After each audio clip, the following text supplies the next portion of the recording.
Welcome to the Deep Dive. We're looking at your sources on the fourth commandment today, Exodus 20, verses 8 through 10.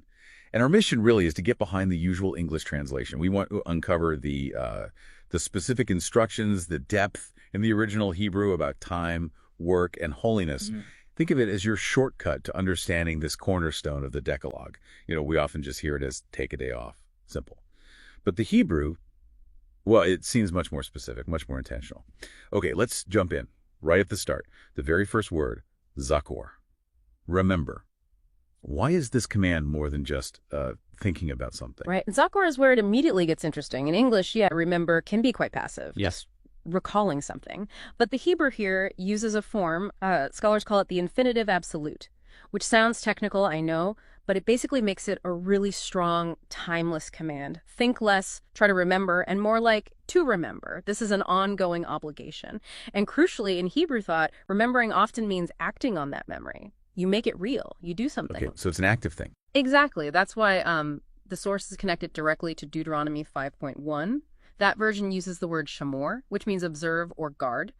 Remembering and observing, they're seen as like two sides of the same coin. To truly remember the day involves actively observing it. It's tangible. Got it. So if remembering is active observance, what are we actively remembering or observing? Yom HaShabbat, the Sabbath day. We usually translate Shabbat as rest. Is that right? What's the root meaning? Yeah, that's the common understanding, but the root itself, Shavat. Well, this is where we need to adjust our thinking a bit. Its primary meaning isn't rest, like, relaxing or sleeping. It's more fundamental to cease, to stop, to desist from labor. Cease, like just stop doing stuff. Pretty much, it's a deliberate halt. You're consciously pausing the cycle of producing, creating, working. It directly mirrors God's action in Genesis, right? After 6 days of creation, God Shavat, he ceased on the seventh day. It's about stopping that process of mastery. Okay, cessation, not just rest. That's a big difference. But then, right after telling us to remember and cease, the command says liquidisho, to keep it holy, or maybe to make it holy.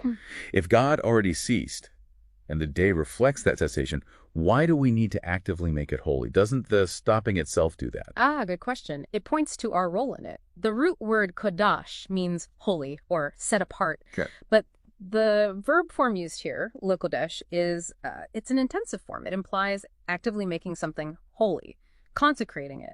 By how you treat the day, by what you don't do on it. You create the sacred space and time through your deliberate acts of remembering Zakor and ceasing Shavat. You actively set it apart. Okay, so let's focus on that ceasing part. What exactly are we supposed to stop doing? Verses 9 and 10 talk about work. We work for 6 days, but then on the seventh we stop. Is it just any work or something specific? What's the Hebrew word? It is very specific. The word used is melacha. And this is, I think, one of the most profound insights here, because Hebrew has other words for general work or toil or effort, like davod, but the commandment singles out melacha. So what is melacha? Melacha refers to skilled, creative, purposeful work, the kind of work that involves craft, expertise, planning, things that show human ingenuity and mastery over the world. Think about building something complex, running a business, artistic creation. It's actually the exact same word used over and over to describe the intricate, skilled work involved in constructing the tabernacle. Wow. Okay, so it's not just about avoiding physical exertion. It's about stopping the work that defines our skills, our projects, maybe even our professional identity. Precisely. That's the implication. The structure is almost an if-then. Do all your melaka, get it finished within the 6 days, so that on the seventh day, you can cease from kol melaka, from any of that kind of creative world-shaping work. It's a command to pause, being the creator, the master, the producer, and to just be a creature within God's creation for a day. That really reframes it. So bringing this all together for you listening, what's the essence here from the Hebrew? It seems to be this rhythm. You actively remember, Zakor, the day's significance. You purposefully labor, Tavod, for 6 days.